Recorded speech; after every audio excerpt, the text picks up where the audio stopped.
karagdagan, ang tubig ng niyog ay isang mahusay na mapagkukunan ng mga antioxidant at electrolytes, na maaaring ibalik ang katawan at bantayan laban sa pinsala sa cellular.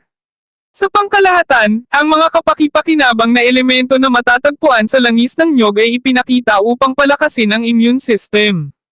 Nakakatulong sa digestion. Ang prutas at langis ng niyog ay may mga espesyal na uri ng taba na madaling masira at masipsip sa katawan, na ginagawang mas malusog ang iyong bituka sa pamamagitan ng pagpapababa ng pamamaga, pakikipaglaban sa mga mikrobyo, at pagtulong sa paglaki ng mabubuting bakterya. Ang mga niyog ay mayroon ding hibla na maaaring panatilihing malusog at gumagana ng maayos ang iyong digestive system. Ang pagkain ng sapat na hibla ay maaaring magpababa ng iyong mga antas ng cholesterol, mapanatili ang isang matatag na antas ng asukal sa dugo, at gawing mas malusog ang iyong bituka. Sa pangkalahatan, ang pagkain ng mga produkto